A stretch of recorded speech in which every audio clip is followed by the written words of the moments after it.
Is there any kind of a rhyme or reason for the things that are happening today? Keep in mind, too, that what your government pays for, it gets.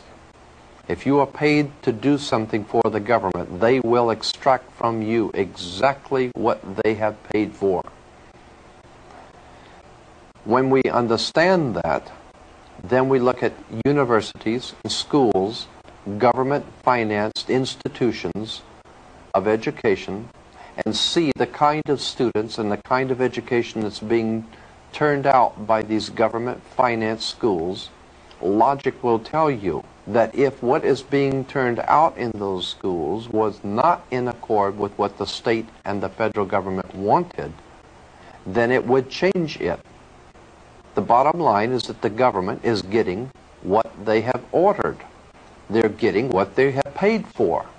They do not want your children to be educated.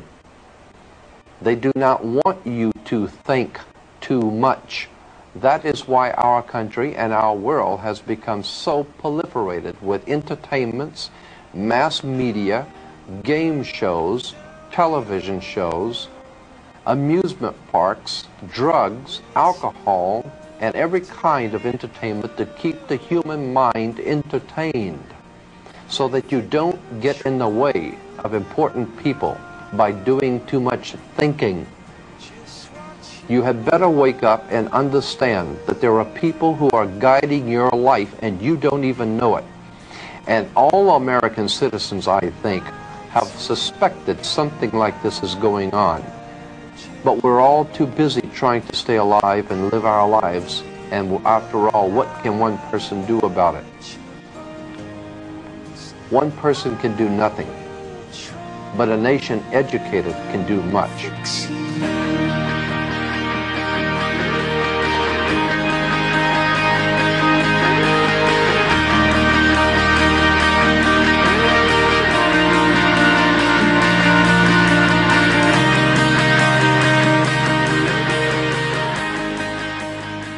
American history, Walter Rathenau, German General Electric, a man who had a lot of say in American politics. 300 men, he says, all of whom know one another, direct the economic destiny of Europe and choose their successors from among themselves. Joseph Kennedy, and he should know, said that 50 men have run America, and that's a high figure.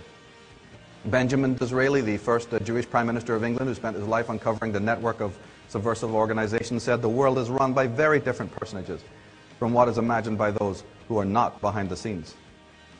And your own Supreme Court Justice Felix Frankfurter, he said that the real rulers in Washington are invisible and exercise power from behind the scenes.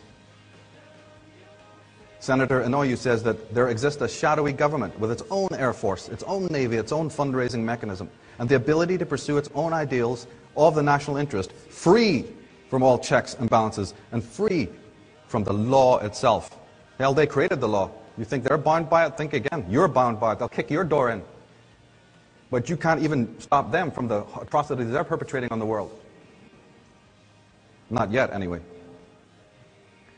And as a general rule of thumb, to those who have studied this and are also beginning their study in this, let's just realize when it comes to these power hierarchies at the top of the pyramid that I'm talking about, as a general rule of thumb, it's not 100% true, but it's about 90% true. If you happen to see the rulers, the controllers, the kings, the princes, the dukes in the media, that means in magazines and newspapers and in encyclopedias and so forth, and history books and on TV, chances are they are not the architects of the programs and the policies that they are instigating. They are just what I refer to as the people's champions. They are just what I refer to in the book as overworld figures. With very few exceptions, they are not the architects of doom. Why? Because while the truncheon may be used in lieu of conversation, words will always retain their power. Words offer the means to meaning, and for those who will listen, the enunciation of truth.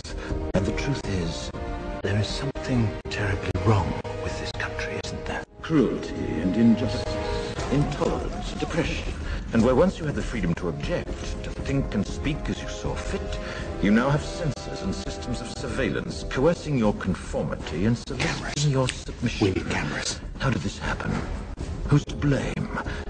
Well, certainly there are those who are more responsible than others, and they will be held accountable.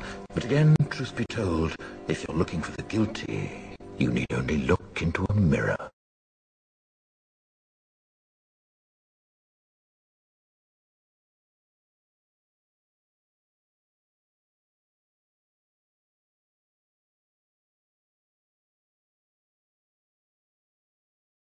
But the whole country's got a fucked up mentality, man. We all got a gang mentality. Republicans are fucking idiots, and Democrats are fucking idiots, and conservatives are idiots, and liberals are idiots, and anyone that makes up their mind before they hit an issue is a fucking fool, okay? No. Everybody's so busy wanting to be down with a gang. I'm a conservative, I'm liberal, I'm conservative. It's bullshit. Be a fucking person. Listen. Let it swirl around your head. Then form your opinion. No normal, decent person is one thing, okay? Because you people and 62 million other Americans are listening to me right now. Because less than 3% of you people read books. Because less than 15% of you read newspapers. Because the only truth you know is what you get over this tube. Right now, there is an entire generation that never knew anything that didn't come out of this tube. This tube is the gospel, the ultimate revelation. This tube can make or break presidents, popes, prime ministers. This tube is the most awesome goddamn force in the whole godless world. And woe is us if it ever falls into the hands of the wrong people. And that's why woe is us that Edward George Ruddy died. Because this company is now in the hands of CCA, the Communication Corporation of America. There's a new chairman of the board, a man called Frank Hackett, sitting in Mr. Ruddy's office on the 20th floor. And when the 12th largest company in the world controls the most awesome goddamn propaganda force in the whole godless world, who knows what shit will be peddled for truth on this network? So you listen to me. Listen to me. Television is not the truth. Television is a goddamn amusement park. Television is a circus, a carnival, a traveling troupe of acrobats, storytellers, dancers, singers, jugglers, sideshow freaks, lion tamers, and football players. We're in the boredom-killing business. We deal in illusions, man. None of it is true. But you people sit there day after day, night after night, all ages, colors, creeds. We're all you know. You're beginning to believe the illusions we're spinning here. You're beginning to think that the tube is reality and that your own lives are unreal. You do whatever the tube tells you. You dress like the tube. You eat like the tube. You raise your children like the tube. You even think like the tube. This is mass madness, you maniacs. In God's name, you people are the real thing. We are the illusion.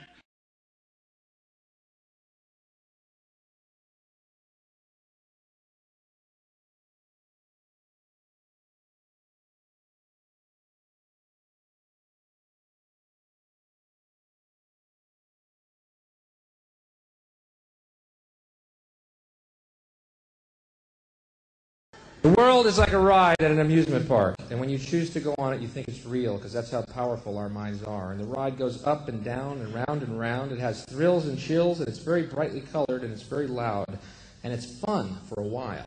Some people have been on the ride for a long time, and they begin to question, is this real, or is this just a ride?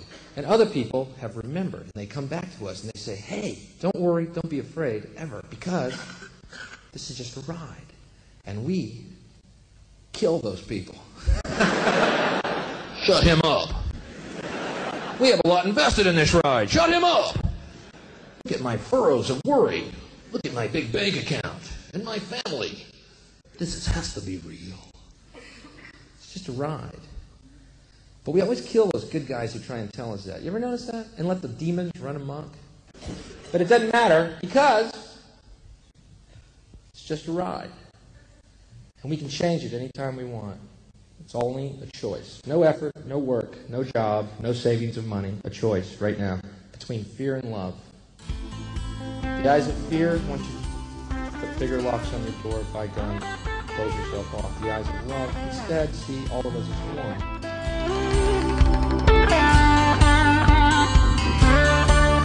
Like a gift from the heavens, it was easy to die.